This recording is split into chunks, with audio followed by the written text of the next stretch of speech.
Na unidade 3, você estudará sobre o conceito de dificuldades de aprendizagem e as principais questões que atravessam o diagnóstico psicopedagógico. Muitas definições e estudos abordam as causas do fracasso escolar. Os problemas de aprendizagem constituem uma das principais causas do insucesso na escola. A questão para reflexão nesta unidade está na possibilidade da influência de pais e educadores na construção de sintomas, legitimando práticas escolares defasadas e coercitivas. Indivíduos com problemas de aprendizagem acabam por provocar o fracasso escolar e quase sempre desistem da escola, produzindo um ciclo de ignorância, um não saber e preconceito. A compreensão dos problemas de aprendizagem nessa perspectiva implica na consideração dos aspectos físicos, psicológicos, sociais e afetivos. Para definir o que são problemas de aprendizagem, é preciso considerar o contexto e o referencial teórico utilizado para fazer esta análise. Para José e Coelho, os problemas de aprendizagem podem ocorrer tanto no início como durante o período escolar. Surgem situações diferentes para cada aluno, o que requer uma investigação no campo em que eles se manifestam. Para Sanches, as dificuldades de aprendizagem se caracterizam por um funcionamento substancialmente abaixo do esperado, considerando a idade cronológica do sujeito e seu consciente intelectual, além de interferirem significativamente no rendimento acadêmico ou na vida cotidiana.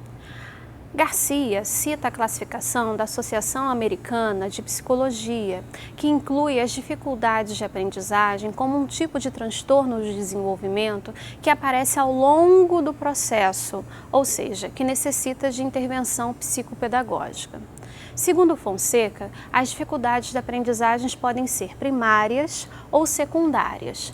As primárias são as que não têm causa atribuída a elementos psiconeurológicos, como, por exemplo, as disfunções cerebrais, o transtorno da leitura, da matemática e os transtornos da linguagem oral.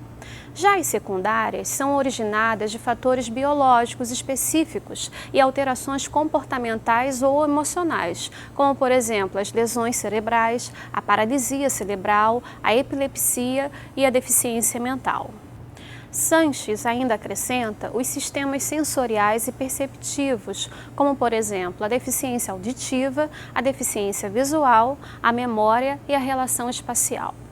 As principais causas das dificuldades de aprendizagem são físicas, sensoriais, neurológicas, intelectuais ou cognitivas, socioeconômicas e emocionais. As dificuldades de aprendizagem fragilizam as crianças e suas famílias. Muitas vezes, a incompreensão leva à supervalorização do sintoma, da queixa, que, acompanhada ou não de questões emocionais, interfere em vários contextos sociais. Infelizmente, a própria escola pode produzir o fracasso escolar de seus alunos.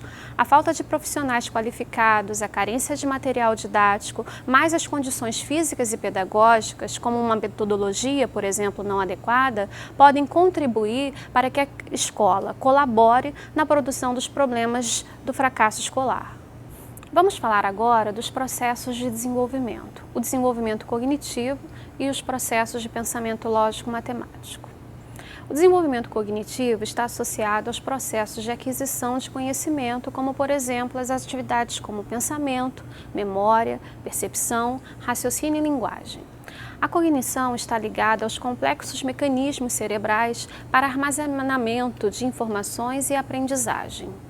Para aprender, necessitamos da ativação do cérebro em várias regiões. Cada parte do cérebro é responsável por uma área executora de atividades. O pensamento lógico-matemático está associado à capacidade do indivíduo elaborar o pensamento de forma sistemática. Para Piaget, o conhecimento lógico-matemático é uma construção que resulta da ação mental das crianças sobre as coisas que observa e como ela compreende o mundo. Historicamente, as aptidões ou habilidades lógico-matemáticas eram medidas por meio de testes de inteligência ou escalas. Em 1905, Alfred Binet, um psicólogo francês, desenvolveu uma escala métrica para medir a inteligência de crianças, nas quais introduziu um conceito de idade mental. A maior parte dos testes de inteligência apresenta dados avaliados considerando classificações como, por exemplo, o tempo usado para a resolução dos problemas, a quantidade de erros e acertos e a idade mental do sujeito. O teste de coeficiente de inteligência, ou teste de QI, foi criado por William Stern em 1912. Atualmente, com os estudos propostos pela neurociência e estudos da psicologia evolutiva, os processos de aprendizagem e inteligência passaram por grandes transformações. Os estudos de Gardner foram decisivos para a substituição da compreensão linear da inteligência humana, onde Gardner afirma que existem várias inteligências ou múltiplas inteligências e que todas as inteligências têm igual direito ou prioridade. Neste sentido, o pensamento lógico-matemático pode ser avaliado de forma contextualizada. Os problemas de aprendizagem na área lógico-matemática são muitos, mas o mais comum é a descalculia, que reside em não compreender os conceitos na solução de problemas verbais, nas habilidades de contagem, nos símbolos gráficos e na compreensão dos números. Os indivíduos com descalculia podem apresentar várias dificuldades em algumas áreas, como, por exemplo, organização espacial, autoestima, orientação temporal, memória, habilidades sociais, habilidades grafomotoras, linguagem, leitura e memorização. Agora vamos falar um pouco sobre o desenvolvimento da linguagem na aquisição da leitura e da escrita. A linguagem é uma poderosa ferramenta de comunicação, na qual está atribuída a função de transmissão de informações do emissor para o receptor. É através da linguagem que o indivíduo irá transmitir suas intenções comunicativas, como estão representadas na sua mente. Vygotsky desenvolveu vários estudos nos quais a linguagem é vista como uma atividade sociocultural.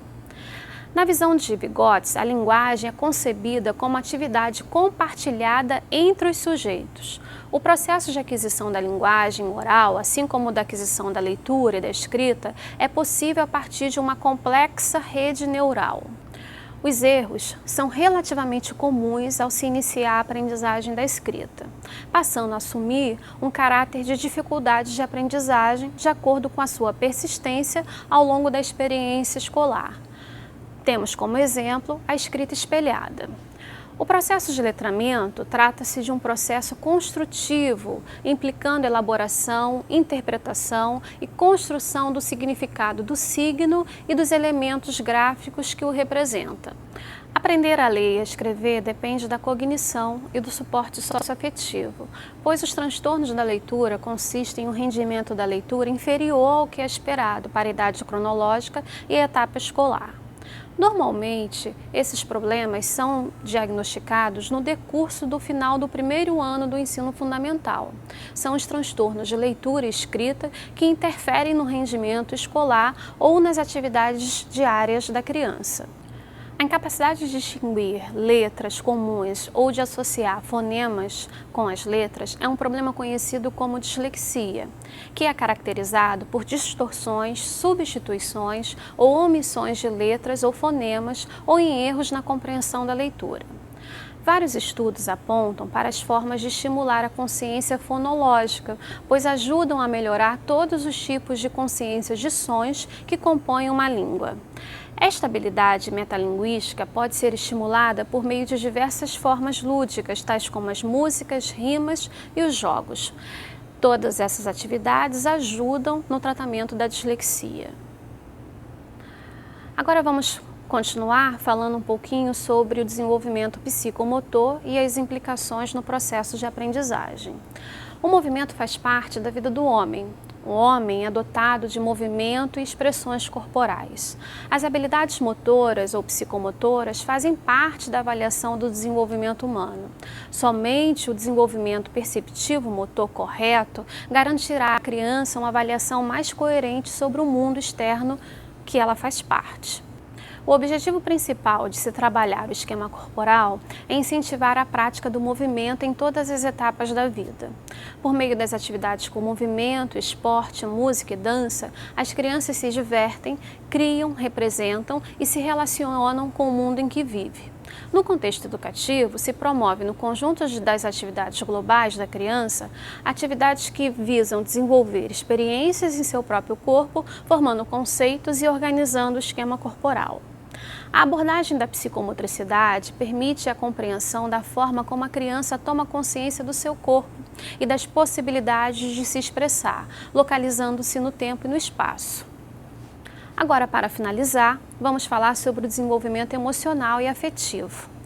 Para Piaget, o homem é um ser social. A afetividade é considerada a característica humana que sustenta as interações sociais. É um composto fundamental das relações interpessoais que norteia a vida em grupo. As famílias formam grandes núcleos afetivos.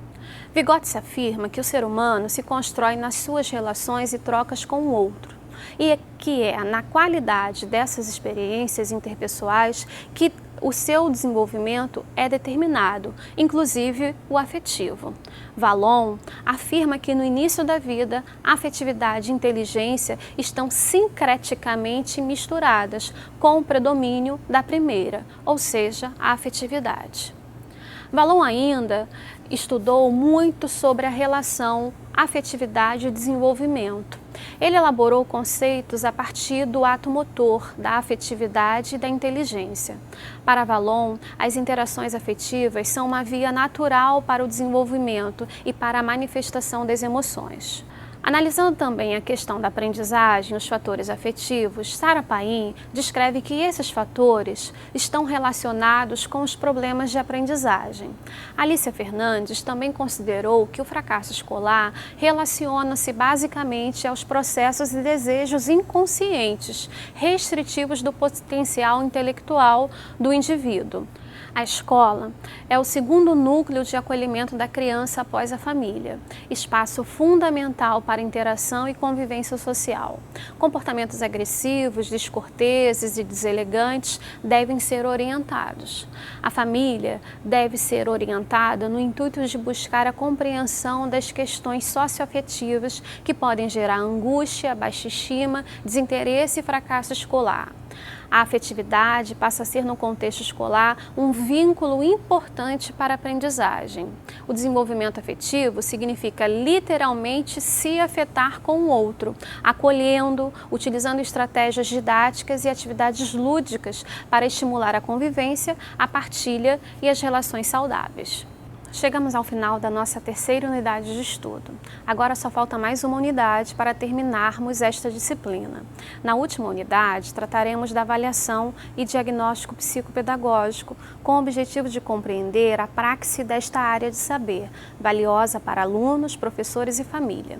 Espero que você esteja bastante entusiasmado para concluir todas as atividades do curso. Até a próxima unidade.